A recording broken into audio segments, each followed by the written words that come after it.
I am Conrad, middle name John Jaburg, retired Captain 06 in the Navy, retired in 1974. I've been retired longer than I was in, so it's been quite a while. Where and when were you born? I was born in September the 29th, 1931 in Brooklyn, New York. But because I was a kind of a puny baby, they recommended that I be moved to a warmer climate. So my mother and my father had been in Palm Beach. In fact, they had met in Palm Beach, and so that's where we moved back to, and that's the only home that I ever remember. And so you grew up in Palm Beach? Then? Yeah, well, West Palm Beach, actually. West Palm Beach. Yeah. Okay. My mother worked at the Bath and Tennis Club in Palm Beach, which is a very posh club. For 30-odd years, she managed the downstairs cafeteria. My dad, who died in 1941, just after Pearl Harbor, of accidental poisoning, he was primarily a carpenter and builder when he was alive. Explain, if you would, how you got your interest in flying. Well, that's a good question because I don't ever remember not being interested in it. I just Can I stop you right there? Sure. Again, this is Yeah. we're not clear what the subject is Okay. without my question. Okay. So if you could say something to the effect that if I really acquired my interest in flying, or mentioned flying. Yeah. Well, I became interested in flying at an early age. I was always interested in airplanes, primarily because my mother was married to one of the first naval aviators that England ever had. He was Flight Lieutenant Ted Pulling, who was shot down.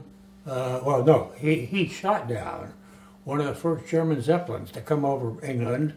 He and a guy named Ted Cadbury of chocolate fame were sort of partners. Ted got the Distinguished Service Order, which is the second highest order that England can bestow. And my mother, was standing at the aerodrome with his commanding officer when Ted was flying a BE-2C, and he flew into the area and attempted a loop, and the wing came off, and he augered in and burned to death in front of her. So my mother was really snake bit. She was married 5 times and never divorced. Her second husband, who fathered my half-sister, blew his brains out in the bathroom, leaving her with a 10-month-old baby. She married a guy in Canada who just suddenly disappeared. Then she married my dad, who died of accidental poisoning, and then my stepfather, who died.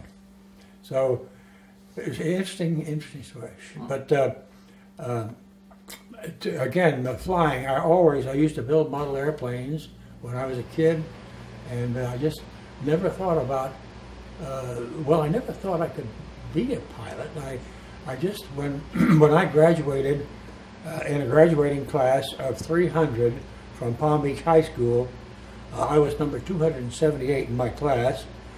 Needless to say, I was not much of a studier, but there was no question but the Navy was what I was going to join, so I enlisted in the Navy right after high school, and went to boot camp in San Diego, and it was there that the chief petty officer who was pushing my company through boot camp called 4 of us into his office one day and said, "Okay, you punks scored the highest on the general battery, which is the test that you take for the Navy, and he said you have certain things that are available to you." And we said, "What are they?" And he said, "The Naval Academy Prep School, NROTC, the NAVCAD program." I said, "What's that?" He said, "That's where you learn to fly." I said, "I'll take it." And he said, "No, it's not quite that easy. You have to take more tests and so forth."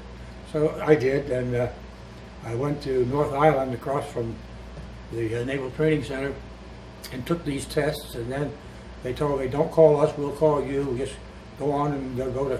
I went to A school, which is in Yorktown, Virginia. It was a mineman striker. I was a miner striker. So I went there And I was just starting the school when suddenly I got orders to flight training in Pensacola. I was in class, Naval Aviation Cadet Class 4 of 50, starting in February of 1950. And went on and got my wings in 1951. So it's been great ever since.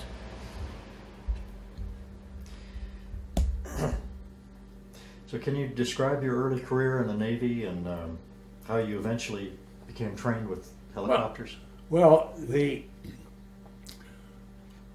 when I got my wings in 1951, I had been fortunate enough to fly in advanced training the F-8F Bearcat, which was a marvelous little fighter that the Navy had, which was designed to combat these Japanese Zero, but unfortunately the war ended before it was over, and so the Bearcat never saw service.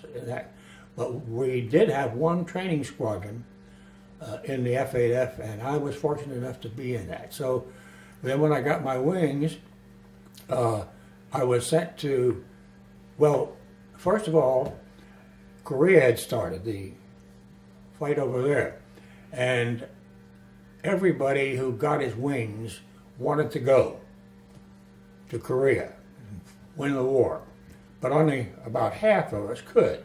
So it was a toss-up as to whether you went to the West Coast or the East Coast, and I was unfortunate enough to go to the East Coast. So I reported in Norfolk, Virginia, to be assigned to a squadron. And when what on earth is that? A Marine colonel buddy of mine, we went through flight training together. Anyway, when I reported into to Norfolk, the young man who was in charge of the young enlisted man assigning people said, we only have F-6 Hellcat squadrons.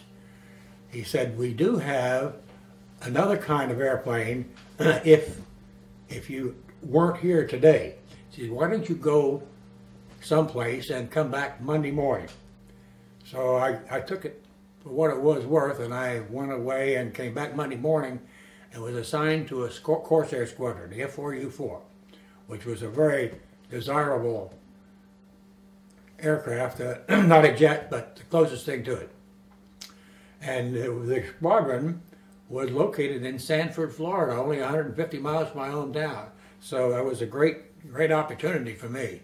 And I went and reported into VF-33, Fighter Squadron 33, at Sanford. They had just come back from Korea, and they were a very fine bunch of guys, and they threw me a handbook and said, study that and take a blindfold cockpit check and then go fly. So I did that and flew with VF-33. We were assigned, excuse me, we went to the what am I trying to say? The European theater. We went on a Mediterranean cruise, along with other squadrons on the USS Lady. And when we did a few months of that, came back to not Sanford, but then they moved the squadron to Cecil Field, Jacksonville, and we reported at Jacksonville. And I flew out of there for a while, and then one day I was assigned to tow the tow for a gunnery hop, which it's a banner that you tow behind the aircraft, and the other guys come and shoot at it. Well, I took off with the tow, climbed up to 10,000 feet over Matanzas Inlet, which is St. Augustine, and a guy, Carl By, was flying wing on the tow, and we got to about 10 or 11,000 feet, and my number one cylinder swallowed a valve, which means that I lost, you're supposed to just lose partial power, but I lost everything. So I threw the airplane into a right turn and to get back over land, dropped the tow on a golf course, and then made a landing on an unused airfield, St. Augustine Municipal, and overshot the runway, went off the end of the runway on it had a ditch, flipped over on my back, and the airplane was a mess, all torn up and everything. And my head made it with the instrument panel, and I ended up with a broken nose and shattered bones around my eye. And they dragged me out of the helicopter, out of the airplane, and took me to St. Augustine Hospital, and then an airplane came down in a PBY and flew me back up to Jacksonville, where I spent 38 days strict bed patient in the hospital there. So that was the end of my Corsair career. So since the squadron was getting ready to leave and we're shifting over to F-9 F-6s, not the Panther, but the F-9 F-6 was not the Panther, but I don't know, swept wing anyway. They were shifting over, and so I couldn't go with the squadron, so they reassigned me and sent me to Pensacola as a flight instructor. So that's how I ended up here, flying the SNJ T6 Texan as a flight instructor for quite a while, almost 1,000 hours, and then from there well, that's how I came into helicopters. You want to know about that? Just okay. I was instructing at Whiting Field, and I had just been transferred from Whiting Field to Corey Field as an instructor, and I was at the time dating a young lady from Mobile, Alabama, and she had the notion that maybe we ought to get married or something, and I wasn't really ready for that. I was only 24, and I said no. And so I thought maybe I better try and get away from here, from Pensacola. And at that time, All Nav 4, early 1965, I guess, yeah. Anyway, had come out and was looking for volunteers for Operation Deep Freeze. And I really didn't know what that was, but that sounded good to me, and it was away from Pensacola, so I volunteered for it. Well, I didn't have any of the qualifications that they needed, but the Navy, in its infinite wisdom, never lets a volunteer get away if they can possibly help it. So they thought, well, I had put in a request for helicopter training when I was still recovering from the accident, and just trying to do something to keep on active duty flying. And I had put in that request for helicopters, and they found that. And so they said, aha, that's what we'll do. So they sent me to Ellison Field, where I went through a helicopter training program. And we flew the H-13 Bell, the little bubble Bell 47G model in primary training, and then in advanced training we flew the H-25 with a HUP, and then we also had the H-19, which was coming in then. I went through the HUP, and when I got my helicopter designation, they sent me to Quonset Point, to VX-6.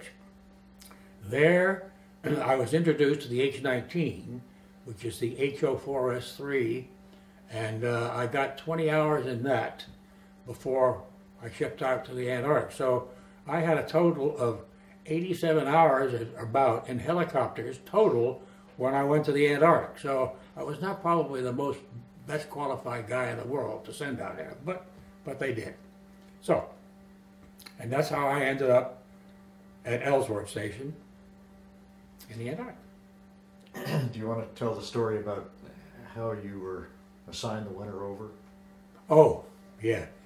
I checked into Quonset Point, or drove up to Quonset Point, and the squadron VX-6 was assigned to a hangar, and I went there, and I found the duty officer, and I said, hey, I'm Conrad Jaburg, and I'm reporting in.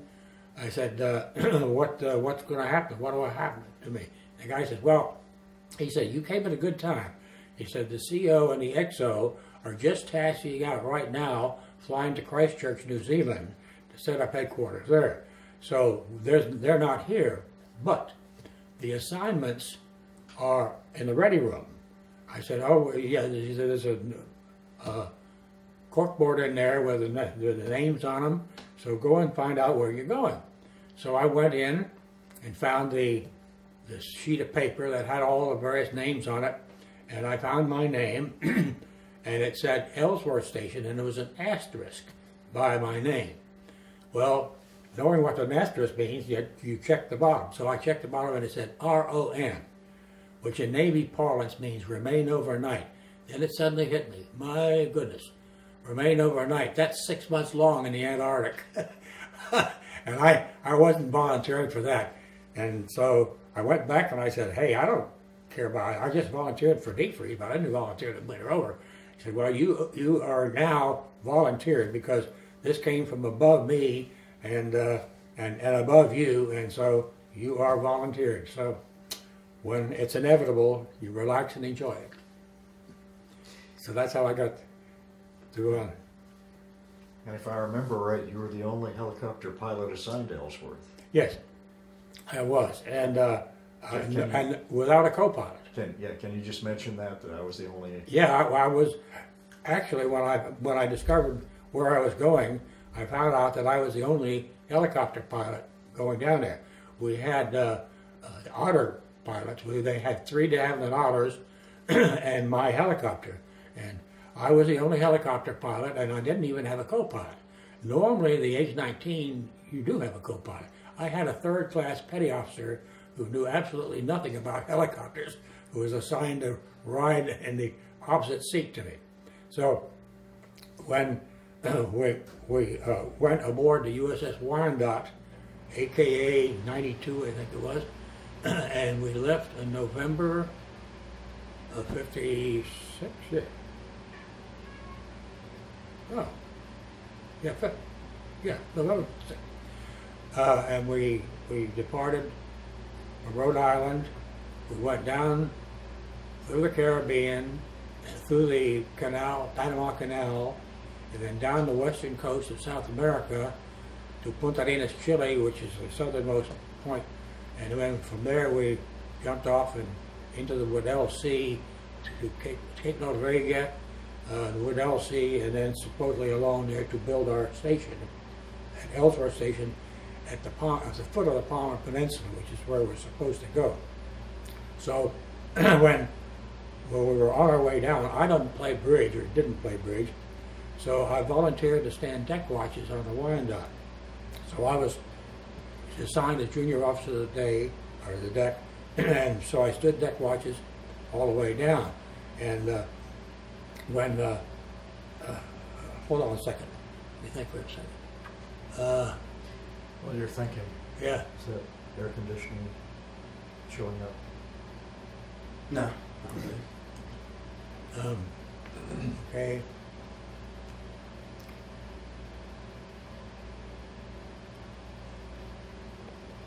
Okay, well, I was standing deck watches, and then we went to Chile, we went to Santiago, Valparaiso, visited there for a while, and then went to Punta Arenas.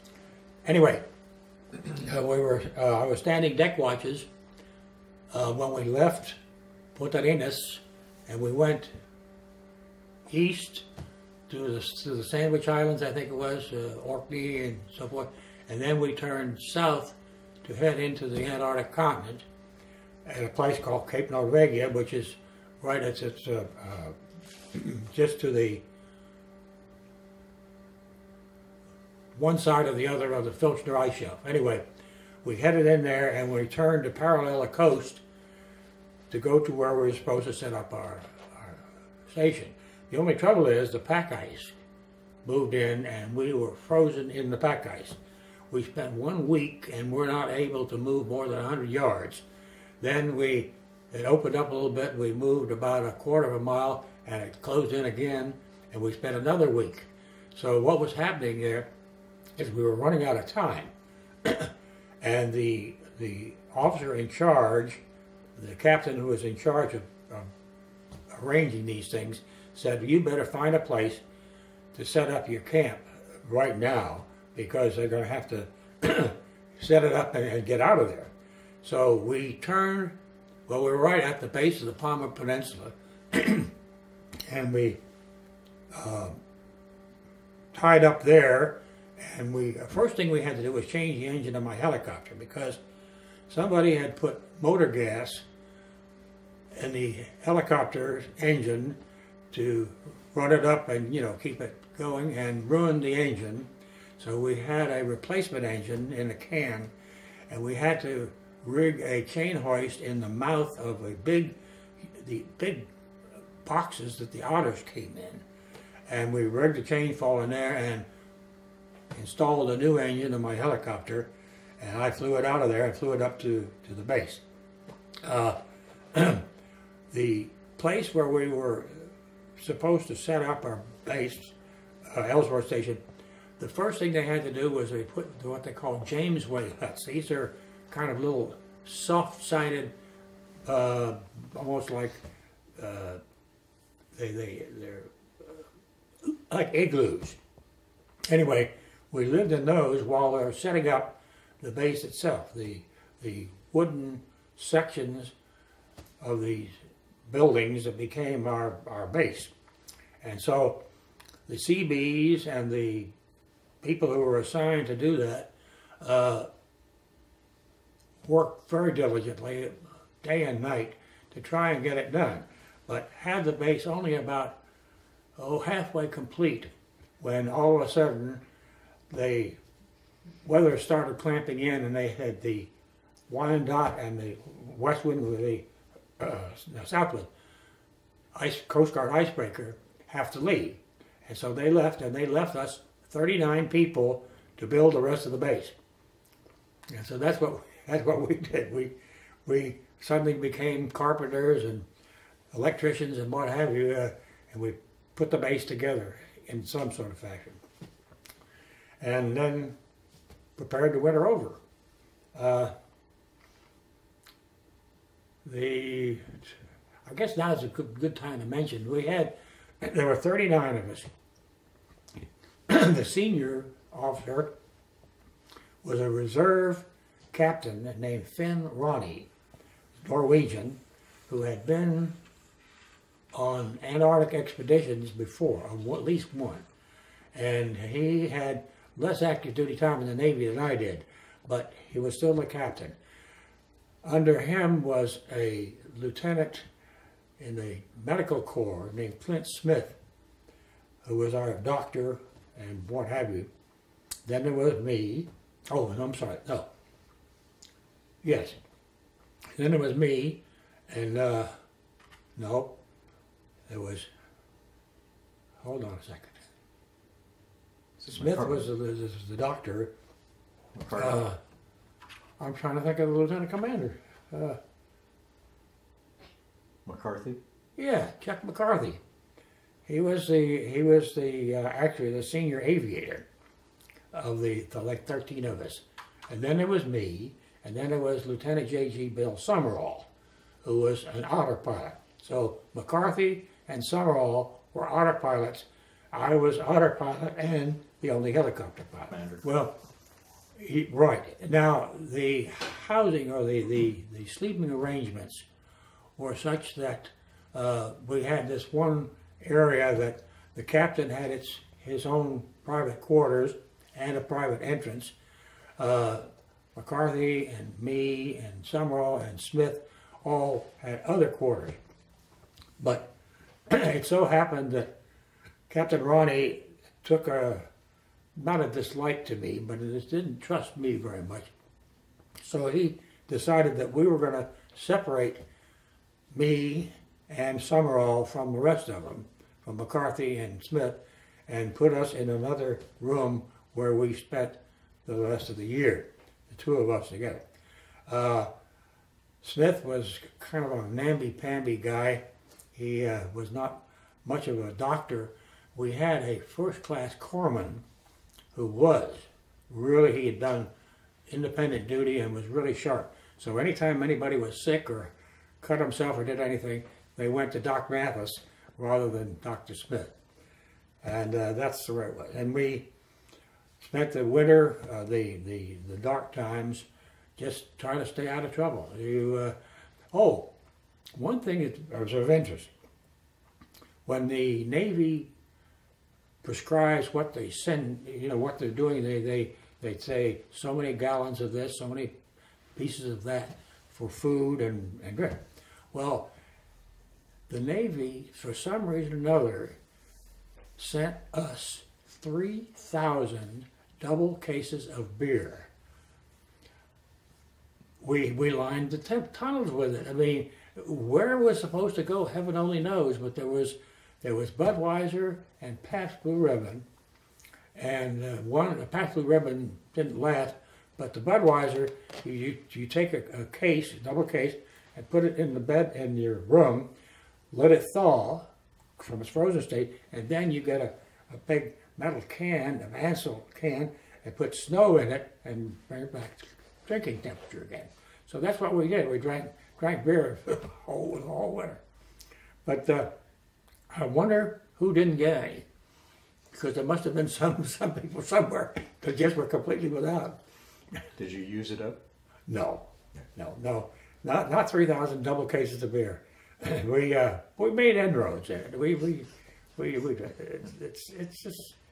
But what did happen was certain of our group did not handle it better as well as others, and there was the occasional rec room fracas fights occasion. But on the weekends, it was when we designated the weekend as time to relax. We studied and we did busy work during the week, try to to stay out of trouble.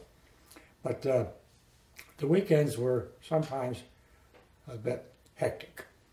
When the sun came back, we had to get the aircraft ready.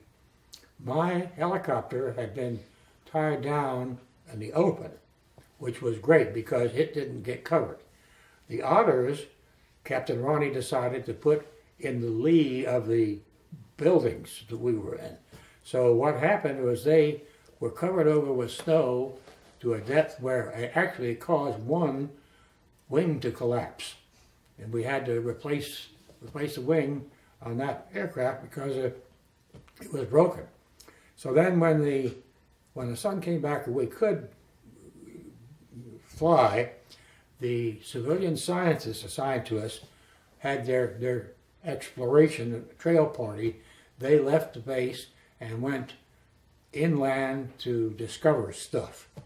And that was there must have been, I think, a dozen or so of the civilian scientists, various disciplines, stratigraphy, meteorology, various disciplines that they had with them that they studied.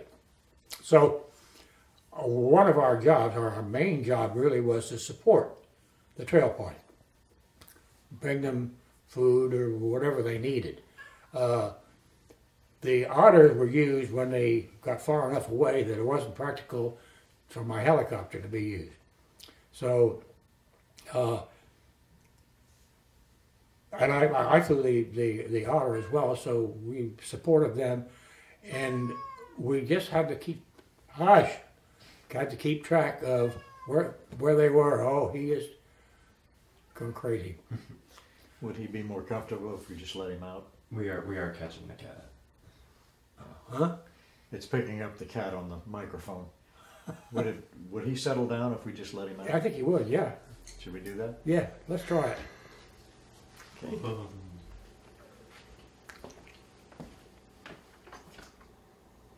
All right, we hear you. Come on up. Smokey! Come on, Smokey!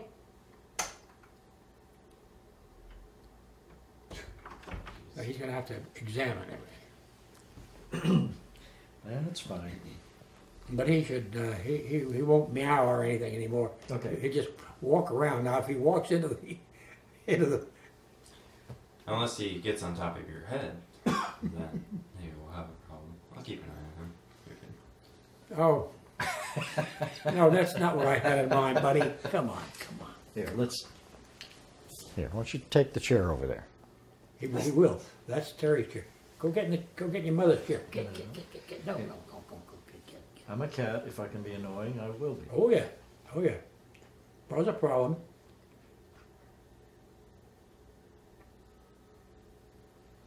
All right. Well, if it. Okay. So we're talking about the trail parties. Yeah. But aside from supporting the trail party, we did little exploratory trips of our own. One of which,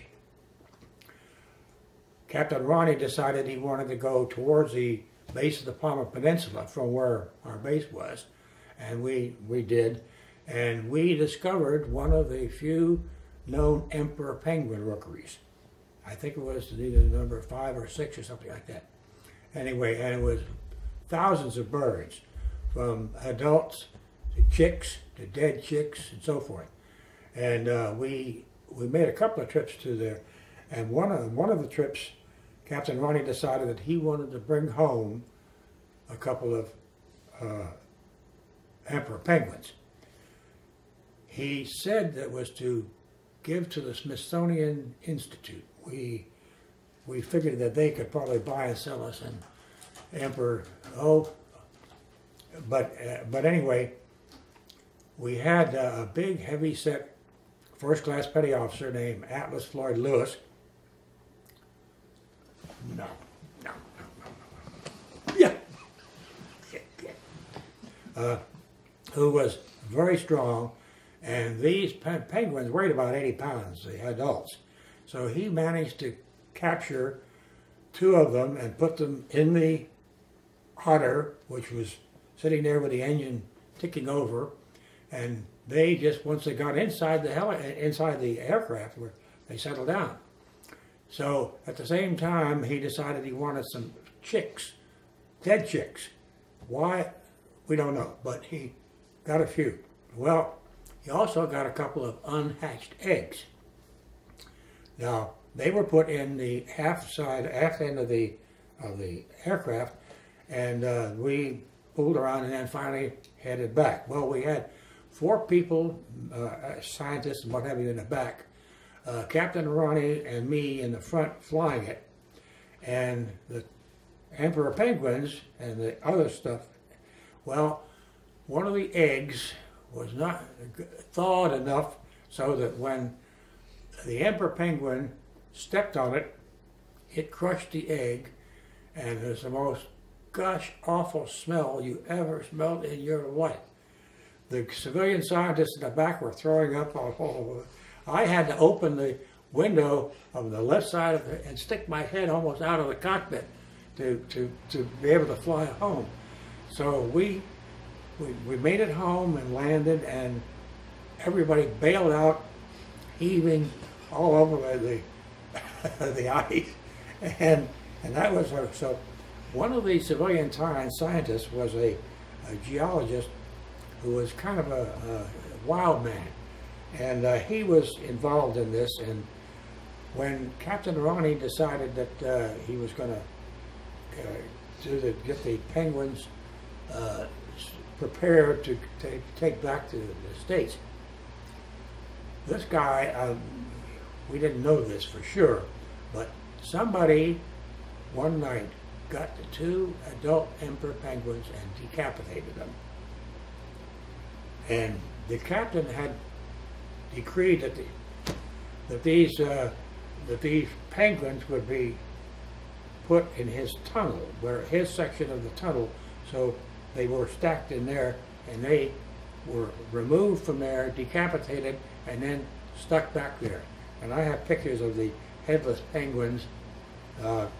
Anyway, he was beside himself with anger, and fortunately nobody ever found out exactly who did it, but we knew who did it. We had another incident. I was flying out to the trail party in the Otter, and this same first-class petty officer named Atlas Lewis was with me, and we landed in the tracks of the snowcats, which we figured that was a smart way to do it. You land in a track because you know there's no crevasses there. So we landed, and then Lewis got out of the aircraft and started walking towards where the civilian scientists were, but it was at an angle, and he disappeared. What happened is he had fallen through a crevasse, and if he had been 10 feet one way or the other, we would never have found him again. As it was, he was stuck in an area that came to a kind of a V, that one 10-foot section. Otherwise, he would never have been seen again. And so we hauled him out, put him back in the aircraft, and that's where he stayed. But he was a very, very fortunate guy. All right. I'm trying to think now. Captain Ronnie was, it was an unusual situation as far as the command structure for your base as opposed to other bases, because he was in charge of both the science and the military. Exactly. Can you tell that story? Well, we had a PhD named Dr. Ed Thiel, who was the senior civilian scientist, but Ronnie had taken it upon himself to be the de facto head of everything. So the scientists were not happy with him. Nobody was happy with him. Everybody, he was very authoritarian. He would decree things and just expect them to magically happen.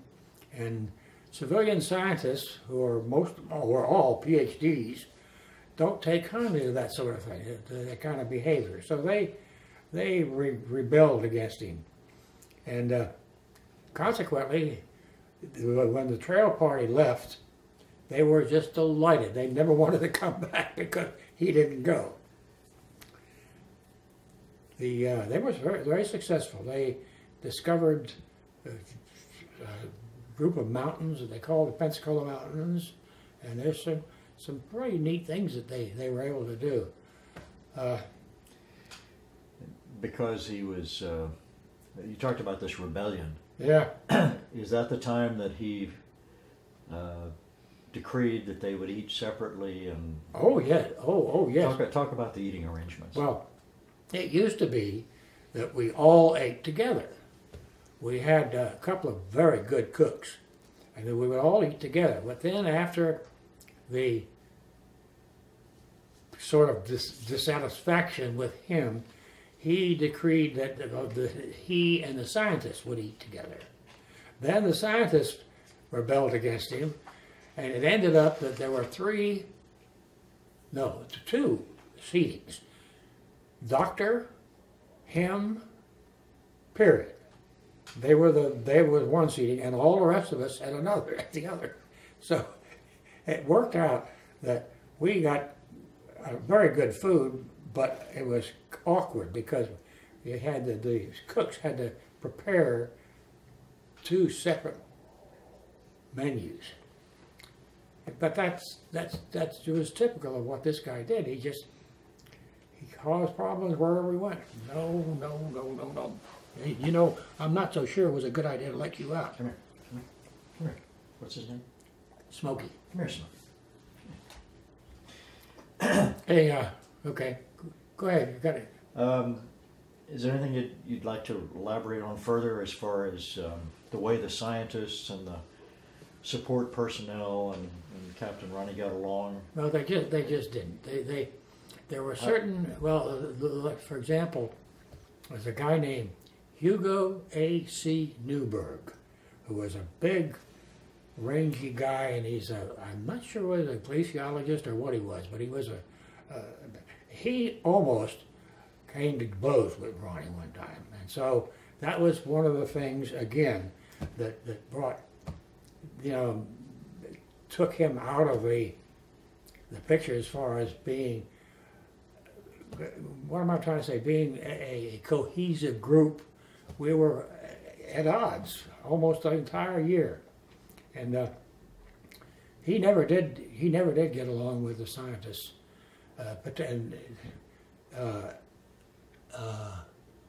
Dr. Ed Thiel, fortunately, was a very gentle, quiet guy, and he put up with it with difficulty. Okay.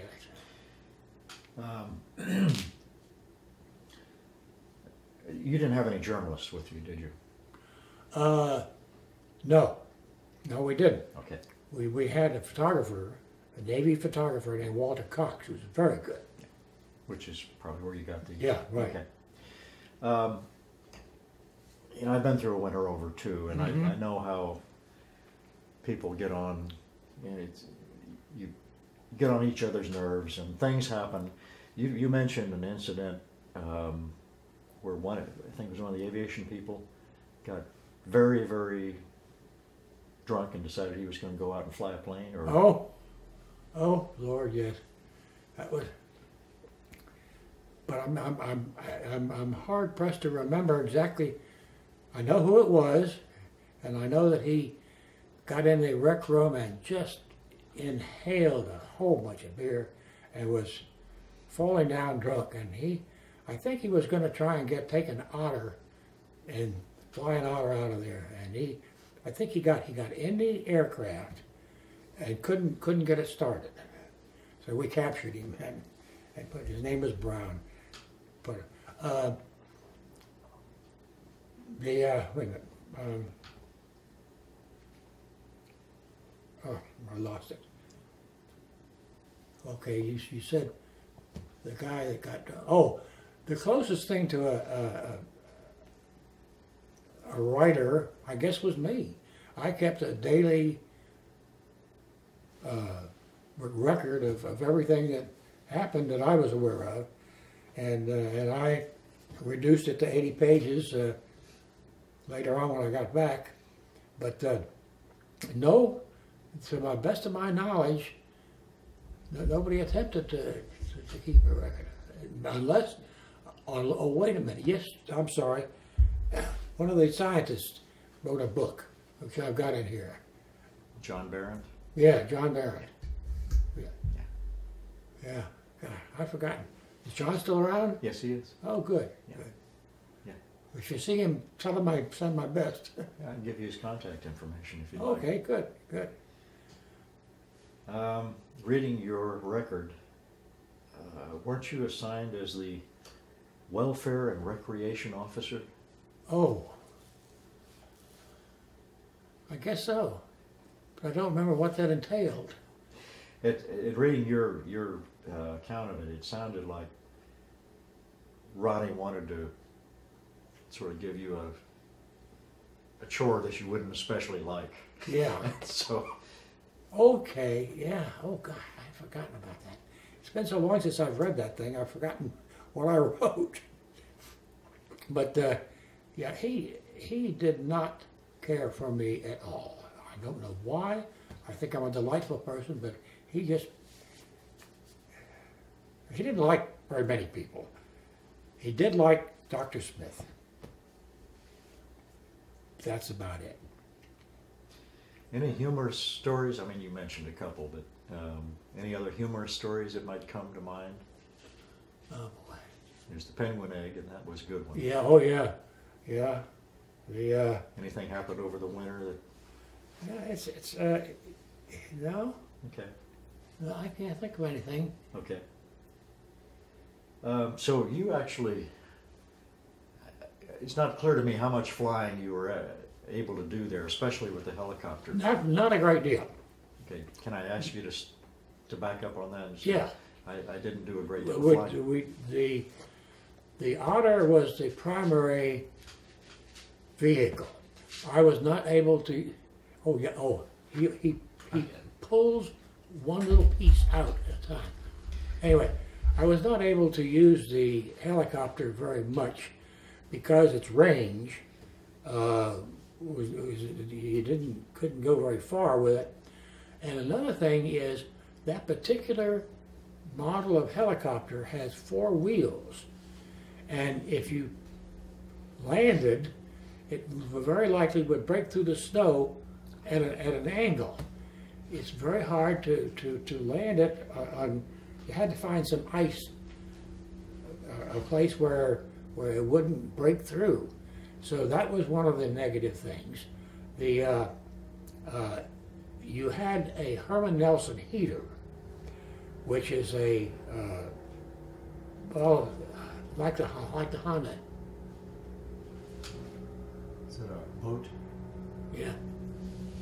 Yeah, wait for it to pass. I think we'll wait for it Okay. to go past. We have all kinds of boats and barges. Well, that's and stuff great. Yeah, you're to right. get on across the waterway. Yeah, that's great. I'm It's envious. really a beautiful place. Yeah. Yeah. We got this and we bought the property in 1983, and a friend of mine who lived across the way told me about it. We bought the property, we built the house in '84. I was a designer of this, so that's the problems with it are mine. Well, it's a nice. I wanted it, the master bedroom on the water, this on the water, and the kitchen on the water. The other stuff over there is heck with it. No, it's a nice layout. I like the openness and the high ceiling too. What did I say?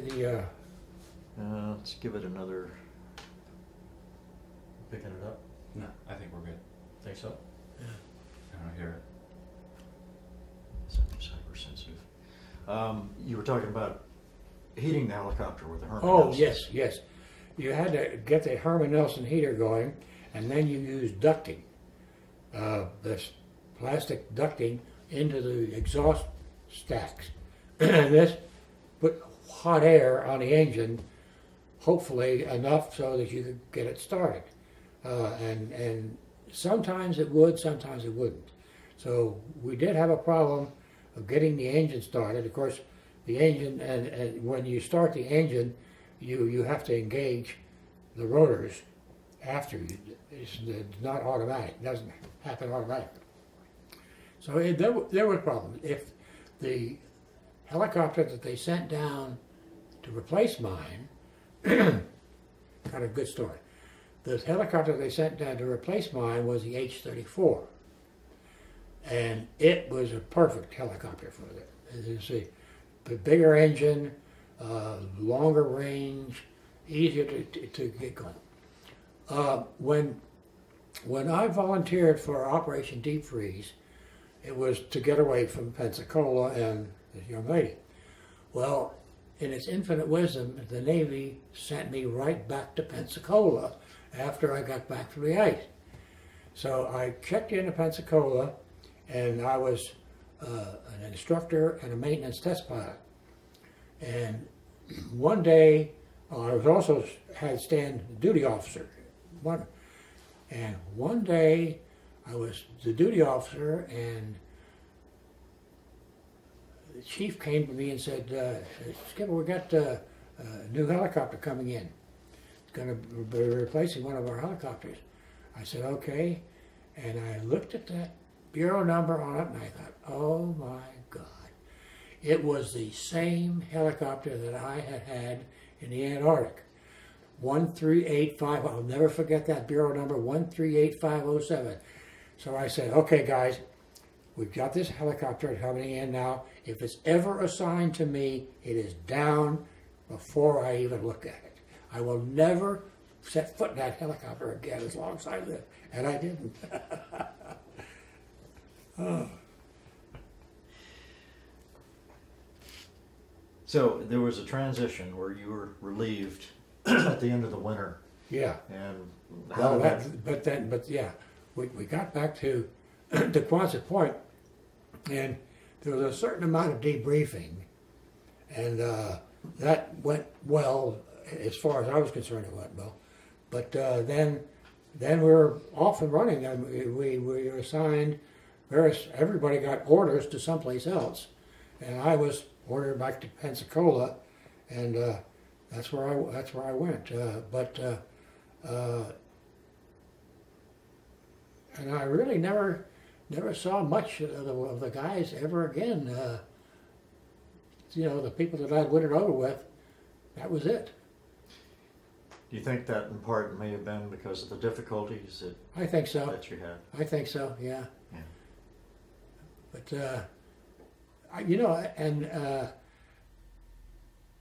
the book that, Barrett? Yeah, that John Barron wrote. Did Ed Thiel write a book? I'm trying to think. Do you know of anybody else that wrote one? I'm not aware of Thiel Yeah. writing a book. Yeah. I think probably Barrett was the only one Yeah, that it could really be. Yeah. on the science side. Yeah. Yeah. And then I wrote the only thing on the military side. This is just out of what I read in your account, and it was afterwards. And apparently, when you were on the way back from Antarctica, you stopped in Buenos Aires. We stopped in Buenos Aires, and that was one of the most incredibly wonderful experiences of my life. I've always been a fan of sports cars. In fact, I owned 2 Austin Healey's and so forth. And when we got to Buenos Aires, I had decided I wanted to buy a car when I got back to the States. And I decided I wanted to buy a Mercedes. And I looked up the Mercedes dealer, and it was a guy named Juan Manuel Fangio, who was an Argentine, but who had been the world's champion racing driver for 5 years. So I was just ecstatic, and I found a way to go to the agency, and there was one of his nephews, whose name was Carlito, and he spoke pretty good English. Fangio did not speak any English, but I met this young man, and he sort of translated for me. And so I went into Fangio's office, and he chatted, well, 3-way conversation. And he said, don't buy a Mercedes, because what I bought was a 190 SL, and they're hard to get parts for. So he said, I suggest that you buy a Chevy, what the sports car, a Corvette instead. So I said, oh, okay, and I ended up not buying either one. I ended up buying a Mercury, a 1958 Mercury Montclair convertible. But the wonderful part about it was, Fangio was racing in the Autódromo in Buenos Aires, and there was the Grand Prix of Argentina, and he was driving a Maserati at the time. And I was invited to be in his pits. Madame Fangio, a little bit of English, and Carlito, and I was there in the pits when he won the Grand Prix of Argentina. Man, oh man, thought I died and gone to heaven. It was great. And then from there we went to Santos, Brazil, and there we flew back to the States. So it was Sao Paulo. Yeah, no, Santos. Yeah. You did eventually get married. Yes, I did. When I got honeymoon? back to Pensacola, and I was instructing and whatever, and I met a chief petty officer who was the assistant manager of the Chiefs Club at Ellison Field. And he and I, his name was Bo Burrows, and he and I got to be buddies. The officers didn't have a mess to eat at Ellison Field, so the chief petty officers kindly invited those officers who were bachelors, not living elsewhere, to eat at the Chief Petty Officers Club. So I did. Excellent food. So one night I was there, and I had some Dutch students, and I was playing shuffleboard with one of the Dutch students when the chief's wife came over to me. Her name was Irene Cavarzali, and Irene says, "Con, are you married?" And I said, "No." She said, "Are you sure?" I said, "Yes, I'm sure." So a little bit later on, he comes over, or maybe she came back. Anyway, she said, "Are you sure?" I said, "I know I'm not married." She said, "Well, okay, in that case, I want to introduce you to somebody." So they took me up and introduced me to this little gal in a red dress and a ponytail, and I was smitten. And she's in there now. 56 years we've been married. But it was gone. She had a date supposedly, but I kind of elbowed him aside. And in fact, on our first date, I advised her that she was going to marry me, even though she didn't believe that. And you had a pretty exciting honeymoon. Oh yeah. Yeah, we were married the day after Christmas in in Palm Beach. And we went to Miami, where we flew out the next day to the Isle of Pines, Cuba. And that was very nice. We stayed at the, Hotel Santa Fe on the Isle of Pines, and that was too expensive and it was kind of dull. So we went to El Tesoro, which was another kind of a motel kind of place, and that's where we stayed until we were scheduled to come back the day after New Year's. Well, the only trouble was, the day after New Year's, there was a general strike in Cuba because Fidel Castro took over from Batista. And there were 14-year-old kids running around with weapons at high port. And I thought, oh my God, what have we gotten into now? And so we were stuck there until a guy from Miami had a Twin Beach, and he decided that he was going to rescue the Americans on the Isle of Pines. And he flew in just behind a C-46 that was sent in to do exactly that same thing. So that was free. His was not going to be. So he and Terry met, and they were chatting, and he said, well, I've had it.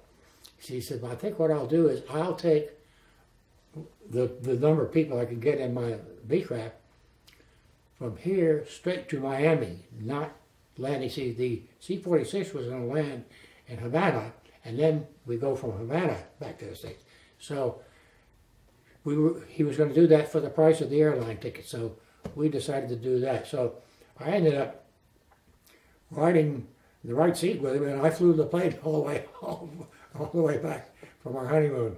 So that was kind of interesting. Been getting better ever since. Getting back to Antarctica, just to switch gears. Yeah. Looking back, what were I know you had some difficult times at Ellsworth, but what were your impressions of Antarctica, the place? Miles and miles of nothing but miles and miles. It's beautiful. It's in a very severe way. It's beautiful. We were on an ice shelf. We weren't, in the high altitudes or anything like that. So it was a little bit more, how shall I say, dull where we were. At the pole station or some of the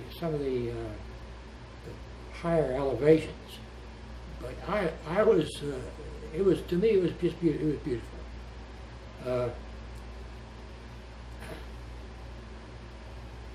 That's all I really did. Okay. No, my soul. Is there anything else you'd like to add? I can't think of anything. You have any other questions? I've pretty much run through questions. Oh boy. I don't think I have, except that I think what you are doing is really worthwhile. And I think it'll probably get quite a good audience when it's done. All of that. Let me see right here for a second. If anyone comes to mind. Yeah. These pictures, okay. Oh, okay. Here's the story. We had won a daily penguin. The whole year we were down there, and a daily penguin again came up on the ice shelf, and I was flying a helicopter, and I landed the helicopter, and a crewman got out and captured the little daily penguin and put him in the helicopter and brought him back, because I wanted to bring a penguin back. So I very humanely gassed him and put him in an instrument can, packed with snow and frozen. So he came back to the States in a frozen state. I took him to a taxidermist who did a marvelous job of stuffing him, and he's well, I went to Ole Miss, and let me think now for a second. Okay, well, I'm getting confused because when I got back from the Antarctic, okay, it was it was after I met Terry and married Terry, my next set of orders was to college, to the University of Mississippi. James Meredith and I enrolled together. I was there for the riots and all that sort of thing. Never a dull moment. But anyway, the Penguin I had used as a kind of as a doorstop, and it was a matter of great interest to everybody who came to visit us. The only trouble is we acquired a nice golden retriever who was named Moose, and he would like to chew on things, and he tried to chew up the Penguin. So he chewed one of the flippers off and so forth. And so when I got graduated from college and had orders to leave Ole Miss, we had a lady, black lady, who was our housekeeper. And so I gave her the Penguin. And she's probably the only black lady in the entire state of Mississippi or anywhere else who had a daily penguin as a doorstop. But, let's see, she was a pistol.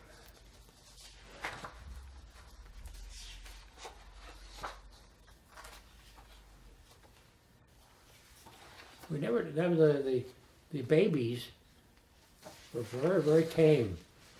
Oh, the baby, the mother would walk with the baby on her feet. The baby would stand on her feet, and that's how she walked around. Oh.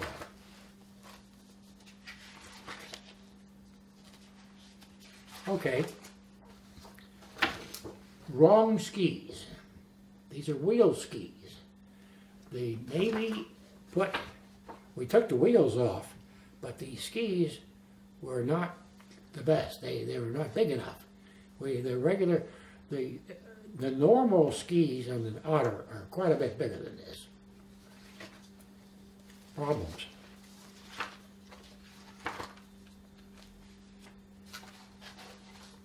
Yeah.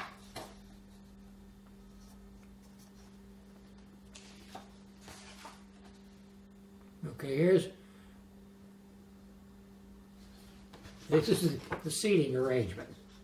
Can you hold that up just a little higher so we can... The seating arrangement, except that the captain is not there, nor is the doctor. This was oh wait a minute, yes he is too. Oh, so this was before we were banished. Banished, yeah. Before we were banished. Okay, I'm sorry. It was Chuck McCarthy's birthday. Okay. Oh, yeah.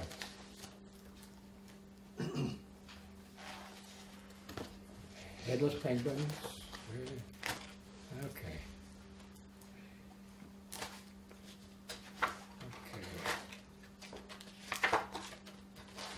Well, I guess that's about all I can think of. Okay. Really appreciate your time. Well, I feel like I was not very complete. Well, fortunately, you've got all the writings. Yeah. I went through and in fact, I went through that last night again to see if there was something we might want to hit, and I think you've gotten Okay. the big stories.